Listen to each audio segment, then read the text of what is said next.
ಅಣ್ಣನ ವಿರುದ್ಧ HDK BSY ಪುತ್ರನಿಂದ ಷಡ್ಯಂತ್ರ ಅಂತ ಮೈಸೂರಲ್ಲಿ ಸಿದ್ದರಾಮಯ್ಯ ಸಹೋದರ ಸಿದ್ದೇಗೌಡ ಹೇಳಿದ್ದಾರೆ.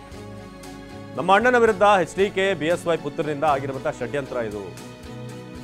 ಸುಮ್ಮನೆ ಆರೋಪ ಮಾಡ್ತಿದ್ದಾರೆ ನಮ್ಮ ಅಣ್ಣನ ವಿರುದ್ಧ ಅಂತ ಅವರ ತಮ್ಮ ಹೇಳಿದ್ದಾರೆ. ಸಿದ್ದರಾಮಯ್ಯ ಅವರ ತಮ್ಮ 40 ವರ್ಷಗಳಿಂದ ನಮ್ಮ ಅಣ್ಣನ ಮೇಲೆ ಕಪ್ಪು ಚುಕ್ಕೆ ಇರಲ್ಲ, ಸಿದ್ದರಾಮಯ್ಯಗೆ ಕಳಂಕ ತರೋದಕ್ಕೆ ಏನೇನೋ ಮಾಡ್ತಿದ್ದಾರೆ, ಯಾವುದೇ ತಪ್ಪಿಗೆ ಸಿಕ್ಕಿಲ್ಲ ಎಂದು ಏನೇನೋ ಹೊರಿಸ್ತಾ ಇದ್ದಾರೆ. ಅವ್ರು ಎಲ್ಲೂ ಕೂಡ ತಪ್ಪಿಗೆ ಸಿಕ್ಕಿಲ್ಲ ಅಂತ ಏನೇನೋ ಅಪವಾದಗಳನ್ನು ಹೊರಿಸ್ತಾ ಇದ್ದಾರೆ. ನಮ್ಮ ತಂದೆ ಸಾಕಷ್ಟು ಸೈಟ್ ಮಾಡಿದ್ದಾರೆ ಅಂತ ಸಿದ್ದೇಗೌಡ ಹೇಳಿದರು. ಬನ್ನಿ ನಮ್ಮ ಪ್ರತಿನಿಧಿ ದಿಲೀಪ್ ಅವರ ಸಹೋದರನ ಮಾತಾಡ್ಸಿದ್ದಾರೆ, ಸಿಎಂ ಸಹೋದರನನ್ನ. ಬನ್ನಿ ನೋಡೋಣ.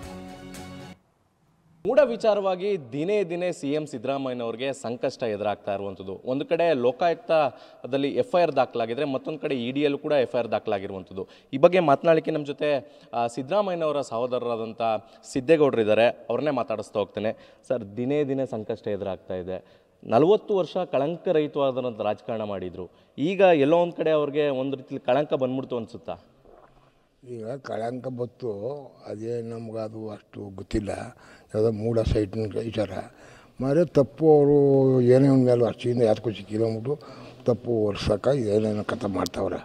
ಅವರು ಆ ಕೆಲಸ ಮಾಡೋಕ್ಕೆ ಹೋಗಿರೋ ಏನು ಅವ್ರಿಗೂ ಹೆಂಗೆ ನಮ್ಮ ಹತ್ತಿಗೆ ಗೊತ್ತೋ ಅವ್ರಿಗೆ ಗೊತ್ತಿಲ್ಲ. ಒಟ್ಟಿನಲ್ಲಿ ಅದು ನನ್ನ ಇಷ್ಟ. ಇಷ್ಟು ಮಾತ್ರ ಗೊತ್ತು ನಮ್ಗೆ. ಇನ್ನು ಗೊತ್ತಿದ್ದರೂ ನಾವು ಮಾಡೋಕ್ಕಾಗಲ್ಲ. ಒಟ್ಟಲ್ಲಿ ಅವರು ದಿನ ಮೂಢ ಸೈಟು ಆಡ್ತಾ ಇರ್ತಾರೆ. ಇವತ್ತು ಏನು ಹಿಂದಕ್ಕೆ ಬರೋದಂತಲ್ಲ, ಸೈಟ್ ವಾಪಸ್ಸು ಕೊಟ್ಬಿಟ್ಟಿದ್ದಾರೆ. ಈಗ ವಾಪಸ್ ಕೊಟ್ಟರು ಅಂತ ಹೇಳಿದ್ರು ಬೆಳಿಗ್ಗೆ. ಅದೇನು ನಮ್ಗೆ ಗೊತ್ತಿಲ್ಲ ಅದು ನಮಗೆ. ಈಗ ಅಷ್ಟು ಹೇಳಿದ್ರು. ತಿರ್ಗಾ ರಾಜೀನಾಮೆ ಕೊಡಬೇಕು ಅಂತ. ಹೆಂಗೆ ಇದಕ್ಕೆ ವಾಪಸ್ ಕೊಟ್ಟ ಮೇಲೆ ಹೆಂಗೆ ರಾಜೀನಾಮೆ ಕೊಡಬೇಕು? ರಾಜೀನಾಮೆ ಕೊಡಬೇಕು ಇದಕ್ಕೆ ವಾಪಸ್ ಕೊಟ್ಟ ಮೇಲೆ. ಈಗ ಅವರು ಏನೋ ಇವ್ರ ಮೇಲೆ ಒರೆಸ್ಬೇಕು ಅಂದ್ಬಿಟ್ಟು ಒರೆಸ್ಬಿಟ್ರು. ನಾವು ಇದ್ದದ್ದೆಲ್ಲ ಹೇಳ್ಬಿಟ್ಟು ನಾವು ಇದು ಮಾಡೋಕ್ಕೆ ಹೋಗಲ್ಲ. ಗೊತ್ತಾಗಿರೋ ಎಷ್ಟು ಮಾತಾಡಬೇಕು ಹೊರತು ನಮ್ಮ ಅಣ್ಣವ್ರ ಕೈ ಹಾಕಿಲ್ಲ. ಗೊತ್ತಿಲ್ಲ ಅವರು ಸೈಟ್ ವಿಚಾರ. ನಿಮ್ಮ ಅಣ್ಣವ್ರಿಗೆ ಯಾವುದೇ ವಿಚಾರ ಗೊತ್ತಿರಲಿಲ್ಲ? ನನ್ನ ಇಷ್ಟ. ಅದು ಅವ್ರು ಮುಂಚೆಯಿಂದನೂ ಆಸ್ತಿ ಗೀಸ್ತಿ ಆ ವಿಚಾರವಾಗಿ ಅವರು ನಿಮ್ಗೆ ಭಾಳ ಇಂಟ್ರೆಸ್ಟ್ ಇಲ್ಲ ಯಾವುದಕ್ಕೂ? ಇಲ್ಲಪ್ಪ, ಅವ್ರು ನಾನು ಮಾತು ಮಾಡಿಲ್ಲ ಹೆಚ್ಚಿಗ. ಯಾವ ಸುದ್ದಿ ಮಾಡಿವಿ ನಾವು. ಯಾವತ್ತವ ನೀನು ಹೋಯ್ತೀನಿ ಬರ್ತಿದ್ದೋ ಅವೆಲ್ಲ ನಮ್ಗೆ ಹೋಗೂ ಇಲ್ಲ. ಆ ಥರ ಅವ್ರು ಎಲ್ಲೂ ಇಲ್ಲ.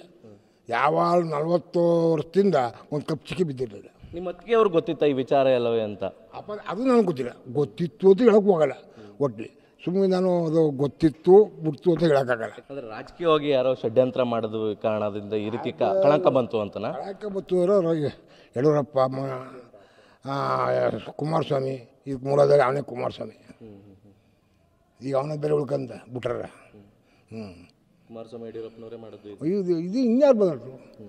ಹೆಂಗಾರ ಮಾಡಿ ಇವ್ನು ಕೆಡಿಬೇಕು, ಯಾವುದೋ ಇದು ಮಾಡ್ತಾನೆ ಅಂತ ಮಾಡಿದ್ರು. ಇಷ್ಟು ವರ್ಷ ಯಾವುದೇ ಅವ್ರಿಗೆ ಮೇಲೆ ಅವರೇ ಮಾಡಿರೋದು. ಕುಮಾರಸ್ವಾಮಿ ಒಂದು ನೇಮ, ಯಡಿಯೂರಪ್ಪ 2 ನೇಮ, ಈ ಥರ ಮಾಡಿರೋದು. 40 ವರ್ಷದಿಂದ ಒಂದು ಕಪ್ ಚಿಕ್ಕಿ ಬಿಜೆ ಇರಲಿಲ್ಲ. ಈಗ ನಿಮ್ಮ ಊರಲ್ಲೂ ಆಸ್ತಿ ಗೀಸ್ತಿ ಮಾಡೋ ಅಂಥದ್ದು ಆ ಥರದ್ದು ಏನಾದರೂ ಮಾಡಿದರೆ ಅವರು ಆಸ್ತಿ ಗೀಸ್ತಿ ಜಮೀನು ತಗೊಳ್ಳೋ ಅಂಥದ್ದು ಬೇರೆ ಜಮೀನು? ನಮ್ಮ ಅಪ್ಪನೇ ಮಡಗಿದ ಅದೇನು ಜಮೀನು. ನಿಮ್ಮ ಅಪ್ಪನ ಆಸ್ತಿ ಬಿಟ್ಟರೆ ಅವರು ಬೇರೆ ಇನ್ನೇನು ಜಮೀನೇ ತಗೊಳ್ಳಿಲ್ಲ ಅಲ್ಲ? ಯಾವುದೂ ಇಲ್ಲ, ನಮ್ಮ ಅಪ್ಪನೇ ಮಡಗಿದ. ಇದೆಲ್ಲ ಭಾಗಕ್ಕೆ ತಗೊಂಡಲ್ಲ ನಾವು. ಅವ್ರಿಗೇನು ಇಲ್ಲ. ನಿಮ್ಮ ಅತ್ತಿಗೆ ಅವ್ರಿಗೆ ಕುಂಕುಮದಲ್ಲಿ ಬಂದಿದ್ದು ಜಮೀನು ಅದು 3.5 ಎಕರೆ 3.25 ಎಕರೆ ಅಷ್ಟು? ಗೊತ್ತಿದ್ದು ಹೇಳೋಕ್ಕಾಗ ಕುಂಕಿ ನನಗೆ ಗೊತ್ತಿಲ್ಲ.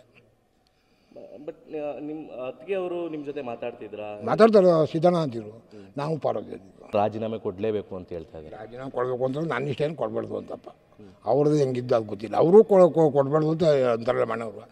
ರಾಜೀನಾಮೆ ಕೊಡೋಕೆ ಅದು ಹೆಂಗೆ ಸೈಟು ಹಿಂದೆ ಕೊಟ್ಟ ಮೇಲೆ ಯಾಕೆ ರಾಜೀನಾಮೆ ಕೇಳಿದ್ರು? ಅವರು ಕೊಡಬಾರ್ದು ಅಂತ ನನ್ನ ಇಷ್ಟಪ್ಪ. ಏನು ತಪ್ಪು ಮಾಡಿಲ್ಲ, ಯಾಕೆ ಕೊಡಬೇಕು ಅಂತ. ಮತ್ತು ಕೊಡ್ಬಿಡು. ಅವರು ಎಲ್ಲ ತಪ್ಪಿಸಾಕ ಕೊಡಲೇಬೇಕಾಯ್ತು ಅವರು. ಇವಿಷ್ಟು ಸಿದ್ದೇಗೌಡರ ಮಾತುಗಳಾಗಿರುವಂಥದ್ದು. ಕ್ಯಾಮ್ರಾ ಪರ್ಸನ್ ರಘು ಜೊತೆ ದಿಲೀಪ್ ಚೌಡಳ್ಳಿ, TV9 ಮೈಸೂರು.